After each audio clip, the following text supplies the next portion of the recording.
Hello everyone, this is Afigile and this is video number one on Excel, and today we're going to be taking a sample test on Excel, and these are some of the things that you can expect.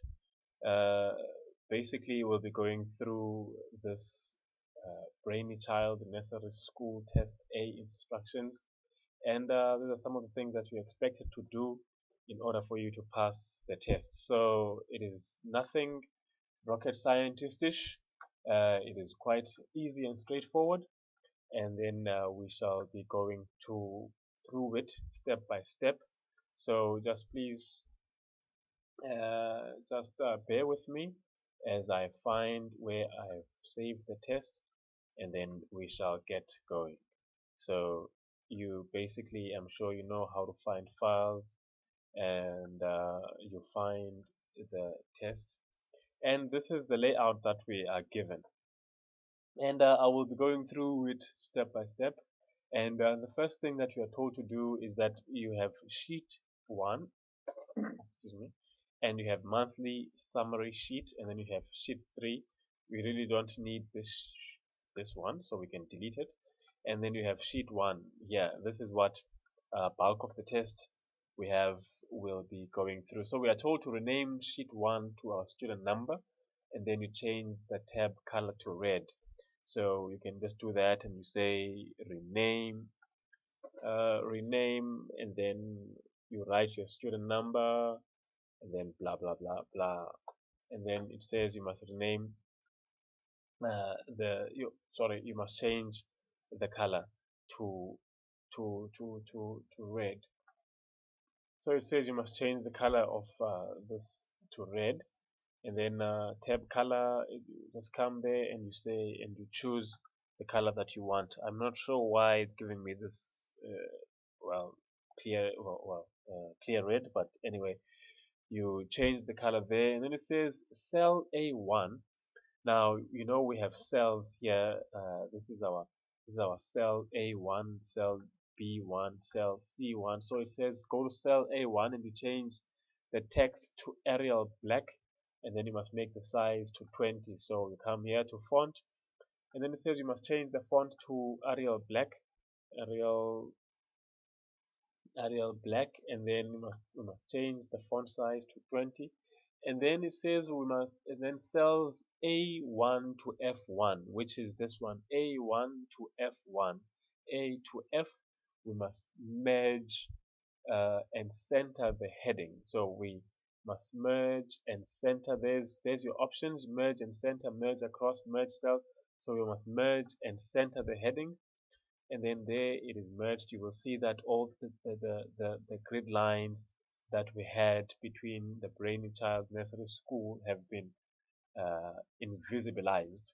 And then column A to F, we have to change the column width to 15 centimeters. So column A to column F, we have to change the width to 15 units, and you basically come here and you column A to column F, you right click, and then you will see when you've right clicked, and I'm lying to you, you will see that if you click column A, B, C up to F, and then you right click, and then you come to column width, and then it says you must make it 15 units, and then it will space out the columns. As you can see, it's done.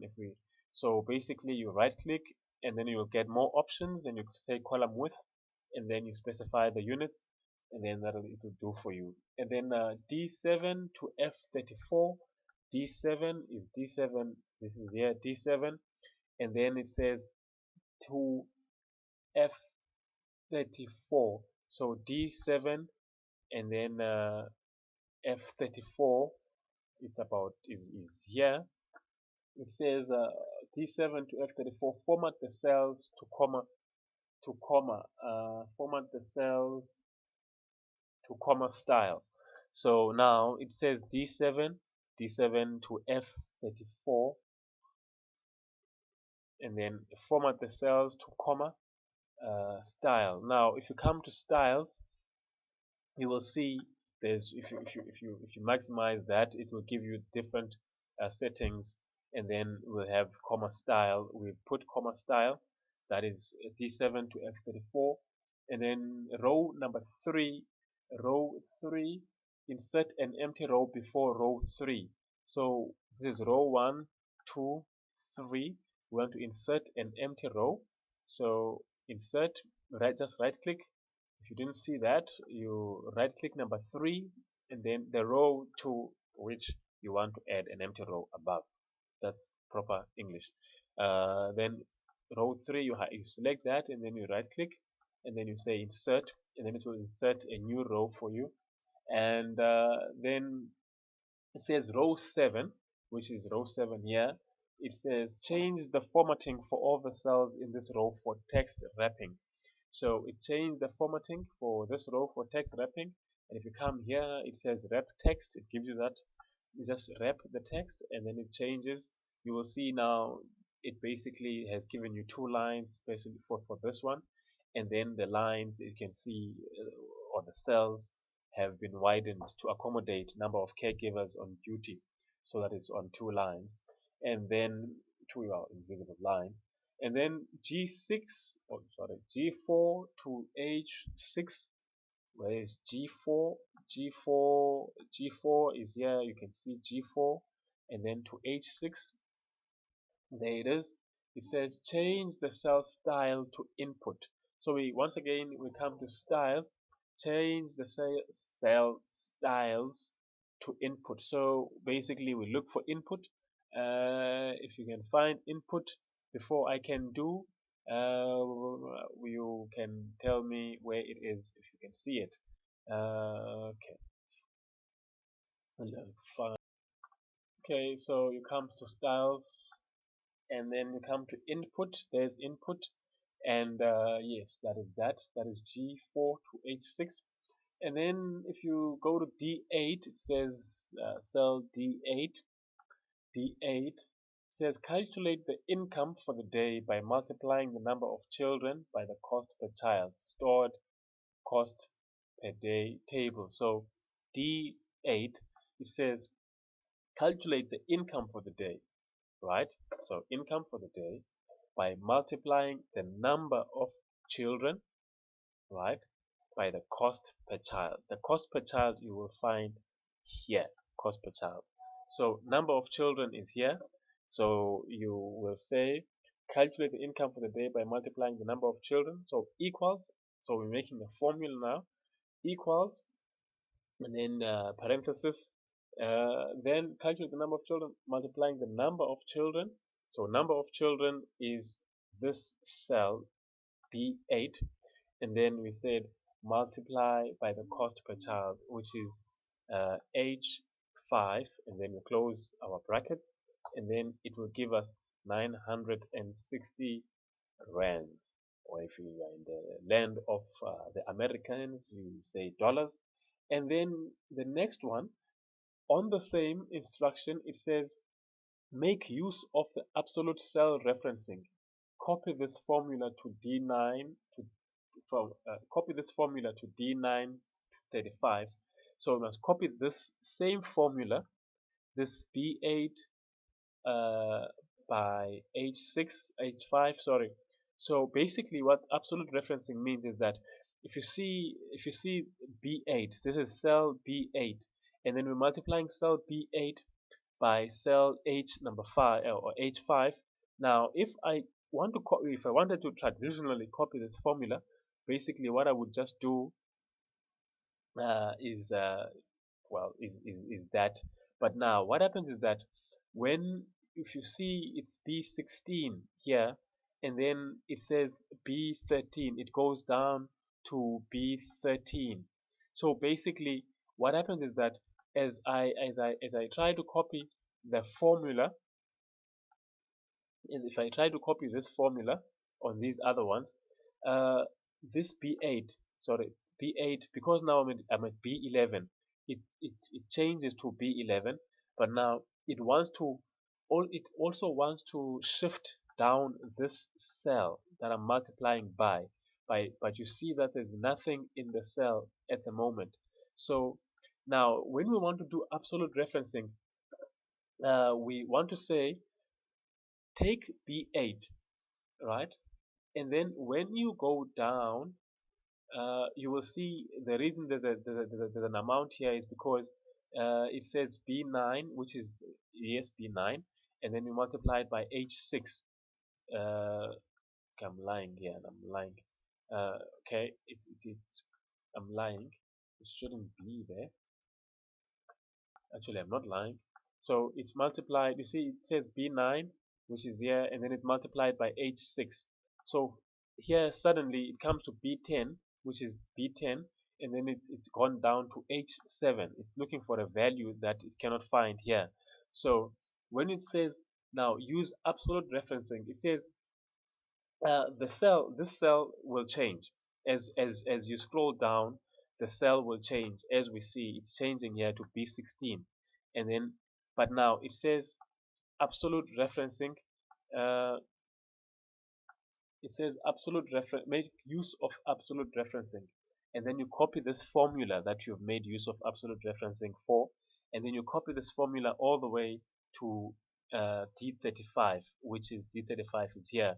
So what we need to do is that you will say it's B8, and then you multiply by the cell H5. So this side must not move, but this side must continue to move.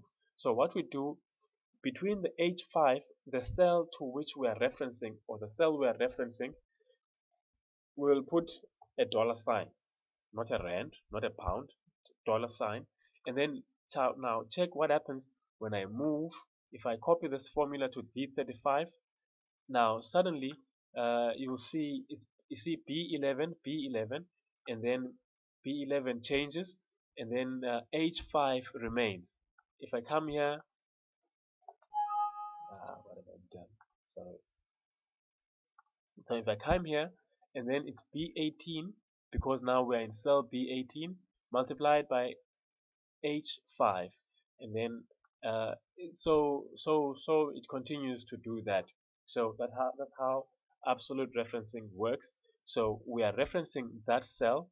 When we change the cell on the left, this one that we are multiplying, we want the cell that is the reference to remain. So it must not change. So that is how we do absolute referencing.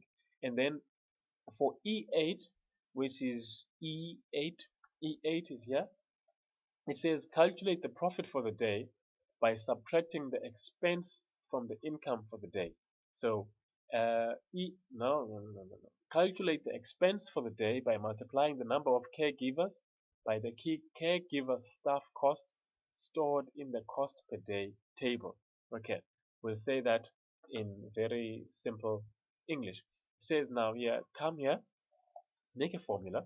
In this formula of ours, we start with equals. Anytime you want to make a formula, unless you're going to use the auto sum function or the auto function, you always start with an equal sign. So it says calculate the expense for the day, which is this expense. Uh, then how do you do that? You multiply the number of caregivers. So number of caregivers, you see automatically it gives us a cell. You take the number of caregivers, and then you multiply by the caregiver staff cost stored in the cost per day table. So you multiply it by this one, and then let's see what answer we get. So we said number of caregivers 3 by 200, and then it gives us 600. Then it says use absolute referencing to copy this formula to E9 to D35. So E9. So once again, we come and put the money of the Americans, and then it says there, and then it gives us this uh, results. So it gives us those results, and then we move on, and we were in E8. Now we are in F8. So F8, we're calculating profit. How much did we make? So we calculate the profit for the day by subtracting the expense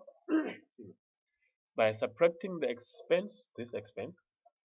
So we come here, uh, calculate by subtracting the expense and from the income for the day. So it says, now what we do is that we say expense minus income, come here, uh, and then, sorry, it gives me a wrong, uh, something wrong. There's something wrong I did with my formula here. So let's try again. Expense for the day, E8. No, no, no, no, no, no, no, no. It says uh, calculate the profit of the day by subtracting the expense from the income. Ah, okay.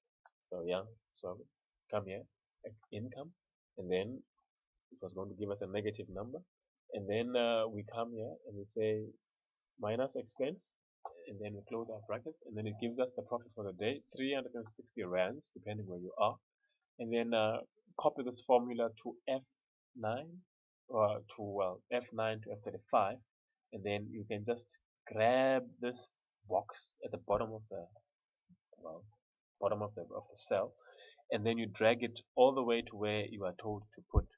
So it says here we must drag it to F35. So you will see that it just calculates automatically for us. And then if you come and see, it increases the cell as you go. So it copied that formula for all the cells, and that was for F8. And then it says F8 to F35, which is this one. It says calculate the profit.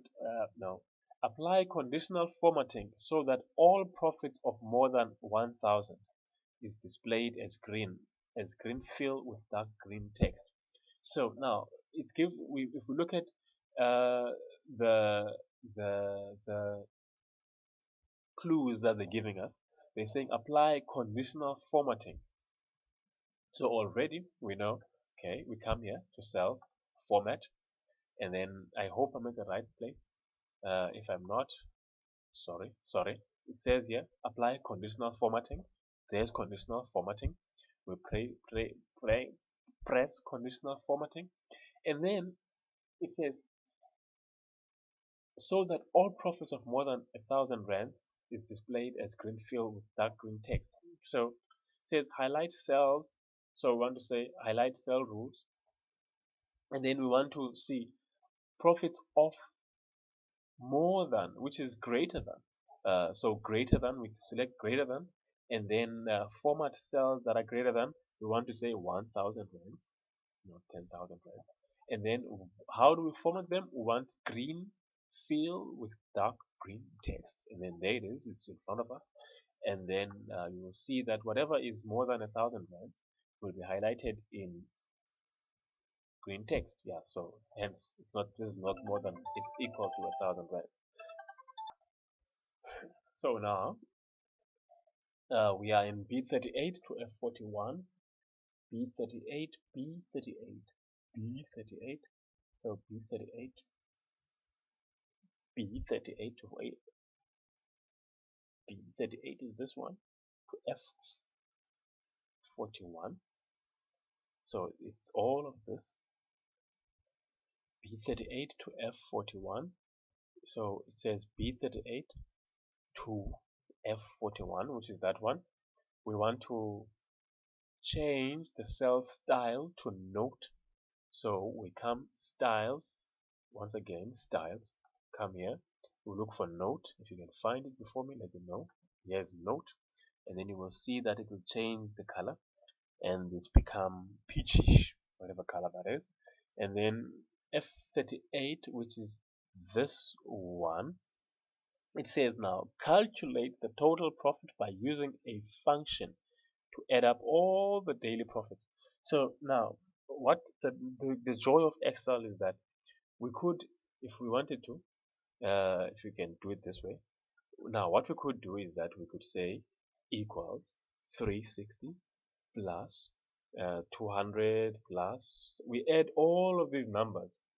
We add all of them, but it will take us quite a long time. So the joy of Excel is that it has these functions called, if you come here in editing, if you can bring it back to original size, bring it back to 100%, it has these well, functions. Now we find them under editing, and then if we say here, we open it, it says sum, average, count numbers, max, min, and then there's more functions. So it says here calculate, no, it says calculate the total profit by using a function to add up all the daily profits. So we want to add up this column here. So in order to do that, in order for us to do that, what we are going to do is that if we come to total profit, which is F38, we are going to say auto sum. Then you will see it will take all the, if we can, okay, we can maximize now. So what it'll do is that it'll take all the cells from B8. So wherever it sees a number from here, it will take all of that, and then you will see that it also takes these blank spaces because it wants there to be a number. And then if we don't, for instance, if we didn't want to add these blank spaces, we would just say F36. Oh, okay, sorry. Say F, put it on at, what am I doing? If we said, then we say F35, you see, it goes to F35. But now, since we just want it for the future, if we add any number there, automatically the subtotal will change, you see. So that's why we want to leave it there. So now it adds all of it up for us without us having to go and single-handedly type every number that is there. And then it says calculate the average income for F39. Calculate the average income per day using a built-in function. So we want to calculate the average income. What was the average income uh, for for well every day? I mean, I think we have 28 days. So it's February, so we have 28 days. So what was the average income? We come to auto sum and we will click that down arrow, and then it says calculate the average income per day. So we want to say average function. But now we want to calculate not the average of the total profit, but we want to calculate the average of every day. So day 28, 27 up to day 1. So now if you look here, there's these 4 blocks. Yeah, blocks, 4 blocks. So we want to take this box. If you see there's 2 arrows that are facing uh, not vertically, diagonally. And then once those arrows are showing, you want to take those 2 boxes at the top and drag them to the top, to where you want to start. And then you come here again, and then you find the other 2 boxes at the bottom, and then you drag them to where you want to end, and then you will press enter, and then the average profit was 971. So on an average we made 971. So that is our answer. And then it says format this cell currency. So now it says format this cell currency. We want to make it into rands, South African money, and then we want to put 2 decimal places. So how do we do that? We come here, custom, and then we'll say more number formats. Okay, sorry, man. We were here, say more number formats, and then we say currency, and then it will show us decimal places 2. If we wanted, it says we must have 2, so we want to have 2 decimal places. It's by default on 2. And then symbol, what symbol do we want to use? We have a lot of currencies there, currency symbols, but now we want South African rands, so we have rands here, and then we say okay, and then it says 971 rand 43 cents. So you will see that's what it does for us. And then it says for F40, we want to calculate the maximum number of children per day that have attended the nursery school this month, and then we format the cell number with 0 decimal places. So it says calculate the maximum number, we come back to our auto sum, and then we want to say maximum, and then once again we drag our whatever it's called, I don't know what it's called, and we drag it, and then we once again look for the other one that we can drag. Okay, let's just write it down to F35. Then it is wrong because now it's done something else that I didn't want it to do. So let's see what the problem is. Okay, now let's see what I've done wrong. Is that so? We say, okay, calculate the maximum number of children per day that have attended the nursery school this month. And then we format the cell to number with 0 decimal places. So now, number of children, I remember now, number of children is there. And then we want to say use max. So it's B8 to B35. So we come here and we write there B8 to B35. So you'll see it will highlight for us, and then we press the enter key, and then you will see that it gives us 32 children, and then we don't want any decimal places, so we don't want decimal places, and we don't want decimal places. Where do we remove decimal places? Okay, okay, number, no decimal places. Okay, so it gives us 32. So then the one day the maximum is number 32. On the 11th of February, we have the most number of children, which is 32. And then F41, last but not least on this one, is that we use total profit. It says built-in use a built-in function that will calculate the number of days in the month. So use a built-in function that will calculate the number of days in the month. By the way, I don't know how this one became what it's like. So it's average per day, uh, average income per day, and then the next one is maximum number of children per day, maximum number of children per day, and then it's number of days in the month, number of days in the month. Okay, so now it says F41, which is this one. Use a built-in function that will calculate the number of days in the month. So now, if you see here, we have dates. Now, this is a logical sequence. You see, it starts from 1 of the second month, 2 of the second month, 3 of the second month. There's logic behind the numbers, the increment of the number of days. So it's 1, 2, 3, 4 of the second month of the 14th year, you know, yeah, you know what I mean.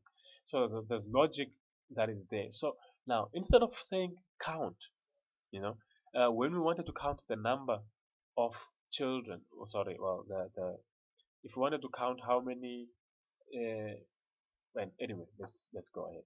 So we are here now. We're using a form it says use a built-in function. We're going to say counter, and then we're going to read what it says about it. The counter function, it says of the counter function, counts the number of cells in a range that are not empty. Okay, so let's just see what is going to happen for us. We say go, say okay, and then it's going to ask us what do we want, which values, and then it's A8, A8, A8 to A35, A35. Okay, let's hold hands and let's cross our hands and see. So it says, there's 28 days, and then you will see there that we have actually 28 days. So let's see. Let's see what our counter function. Oh, let's see. let's ask brother Google what counter means for us so that we can have a definition for it. The counter function does not count empty cells. If you do not need to count logical values, if you do not need to count logical values, text or error values, in other words, if you want to count only cells that contain numbers, use the count function. So this one, sorry about that, you're not supposed to see that. Now, if let's say we put a space there and then we put another space there, then you will see there's actually two empty spaces here. So number of days in the month, there's 28. So let's say instead of, you see now, because we put a space there, it still doesn't change anything here. So uh, let's say 29 of 2nd of 2014. You see now, all of a sudden, it says we have 29 days because that space has been filled. So counter, it calculates, it doesn't, it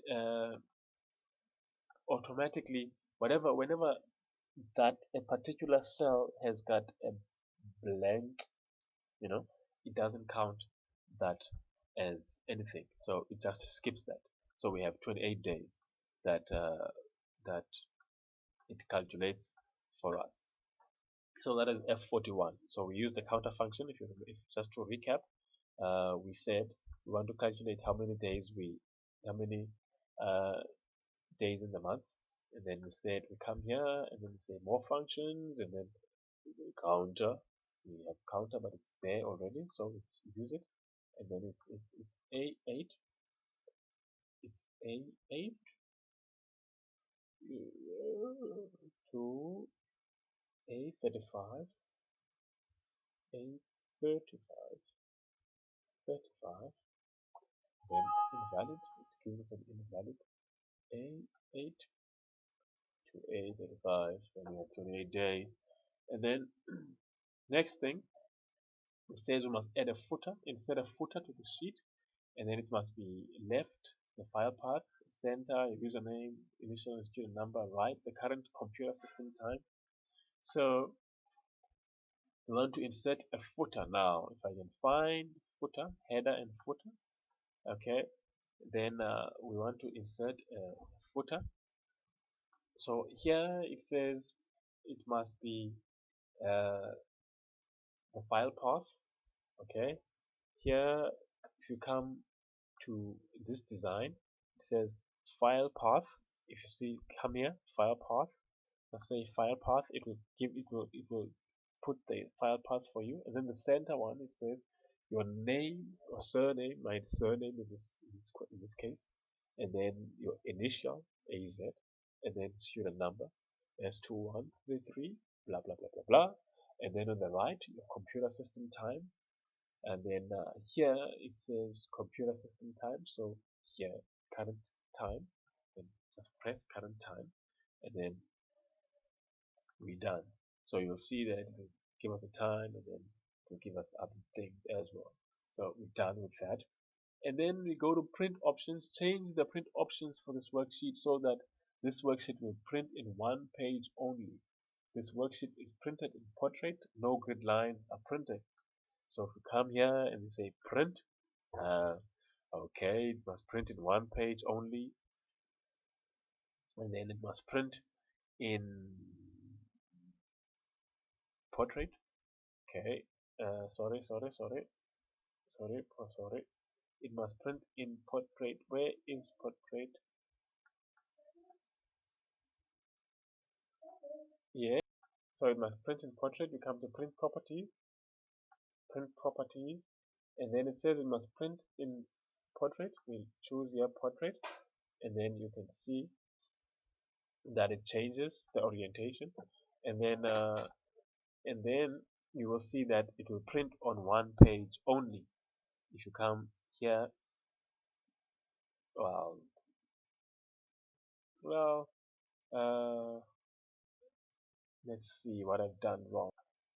Okay, so now it says print options, change the print options for this worksheet. Okay, printed one page, work printed in portrait, no grid lines are printed. So we had come here, we had said print, then we come to page setup, and then if you come to page setup, you'll see the scaling here. You see I've done it already, and then make sure it says fit to, says fit to, then it says one page here, and then you also can change the orientation to portrait. And then it says no grid lines are printed. Then we remove the grid lines here. You will see if you look at the page on the side of the on the left side here. Uh, okay, so here, and then if you say well options, it will also show you layout, portrait, landscape. We've seen that. Okay, say okay.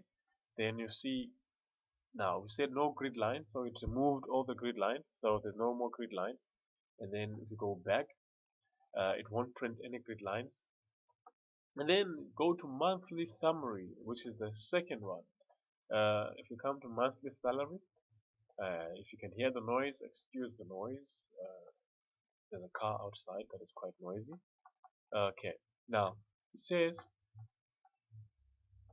row 1, which is this row, change the row height to 30 units or 40 pixels for those American. So it changed row height to 30 units, row height to 30 units, or it must be 40 pixels, and then BD to B4, sorry, B4 to D4, which is B4 to D4, B4 to D4. Create a chart as follows. Select range. Sorry, no. B4. Use the format painter to change the format of these headings to be the same as A2. So you see A2 here has got italic Arial 12. So it says here now we must use the format painter, which is this one, to make the formatting of this to be identical to this, or this must be identical to that. So we come here, we say format painter, and then you will see if you open our clipboard, or if we open, sorry, you'll see now we have now this format here.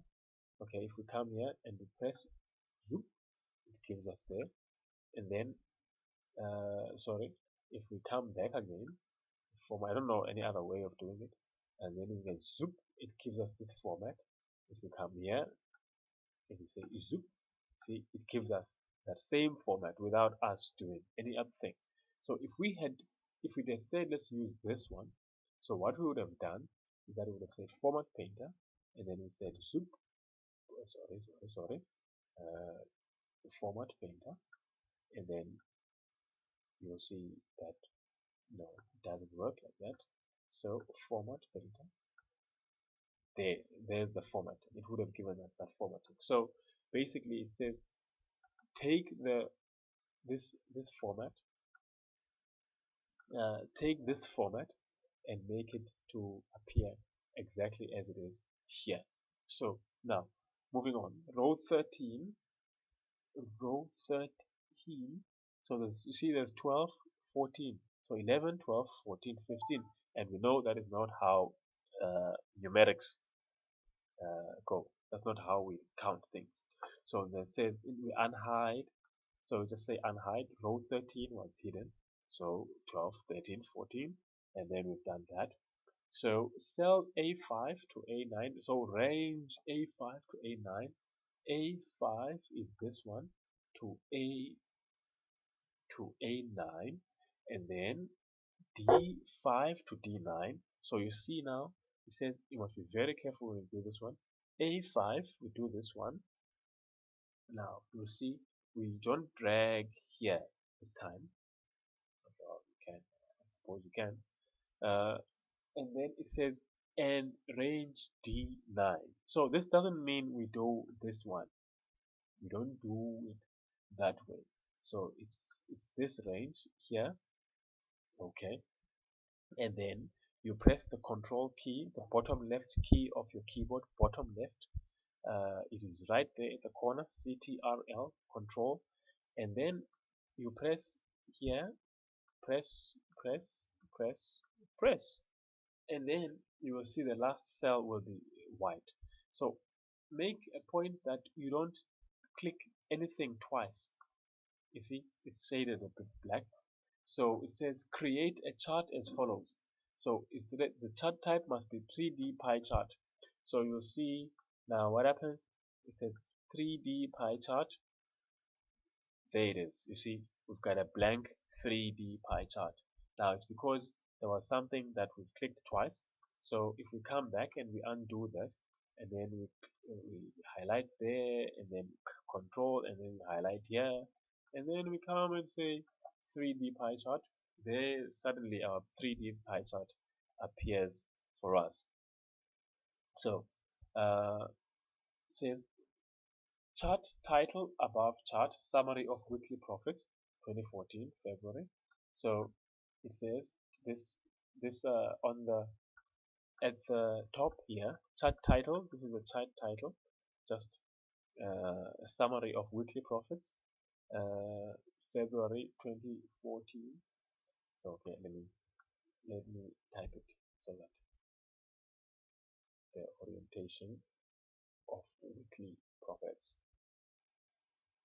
Okay, you would then need to type everything out for yourself, and then it format the chart title, the field, text field, newsprint. Now it says format chart title. If you come here, you look at the options: chart elements, chart styles, or chart filters. Let's see what gives us here. Okay, not that. What gives us here? Not that. So it has to be this one. So it says we must go now to. If you look at this question, I want you to see something here quickly. It says, we can do this. It says uh, format the chart title. So it says it must fill. You must go to fill.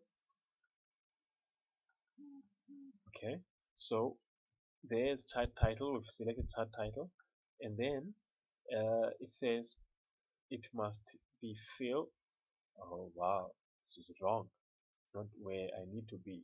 So it must be chart title here, and then we come to format chart title, and then okay, then we've got it right now. So it must be, if I can see, okay, so basically it's fill, texture fill, and then newsprint. Let's see how it comes up on this side. So it must be chart title, uh, okay, so shape fill, texture, and then we look for newsprint. There's newsprint.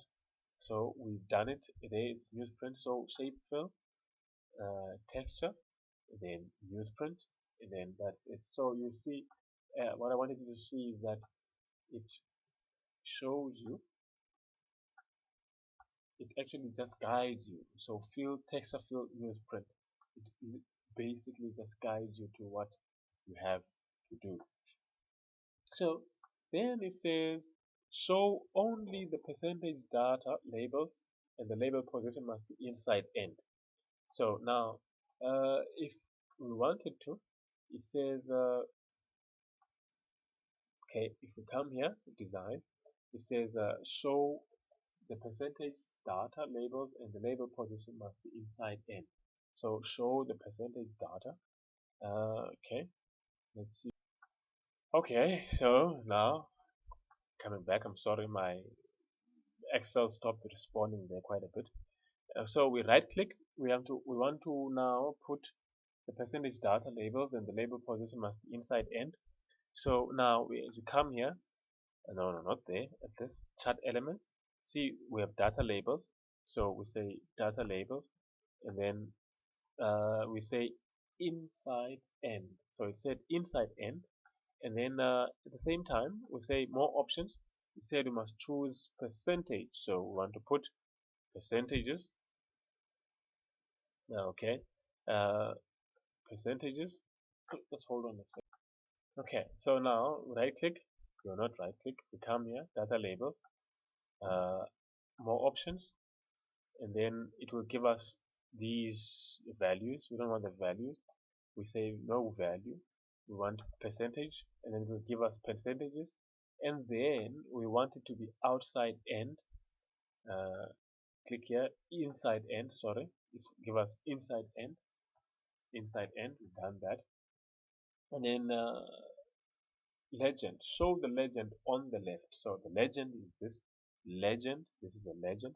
Don't know why it's called a legend, but it says, let's see, show the legend on the left.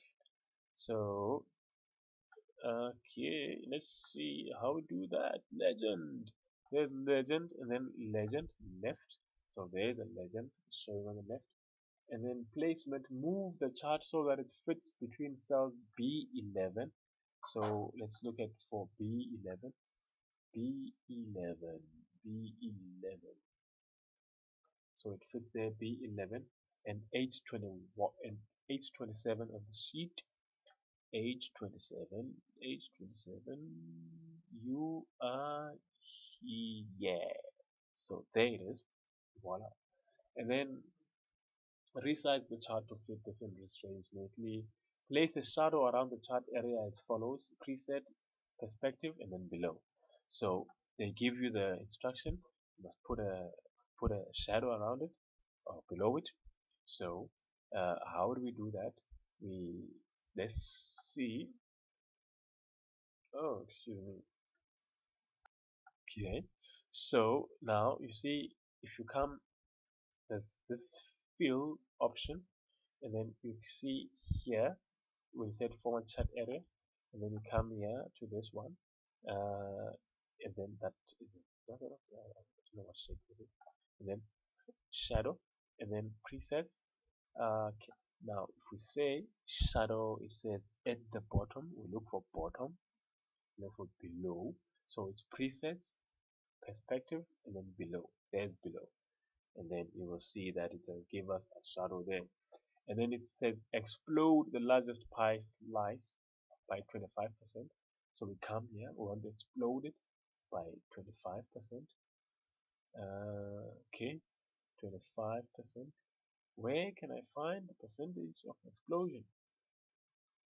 Okay, now I need to find out where I exploded it by 25%. Okay, now I learn something new every day. So now, see, we said we exploded like this, but now what happens is that if you come to the format data point and then you come to this graph or series options, it says point explosion. See, now we want to explode it by 25%. So you see, we can do this, we can do this, but we want it to be 25%. Okay, so that is how you do it. So you get probably, if you did all that I did, and if you had to be doing this exam or this test, you would have gotten 50 out of 50. So thank you very much for your time. I really hope that I was of help to you. If you have any questions, if you have any comments, if you have any requests, perhaps you want me to do this video tutorial in Xhosa, in your South African, one of South African native languages, please feel free to drop me a response right at the bottom. Otherwise, bye bye.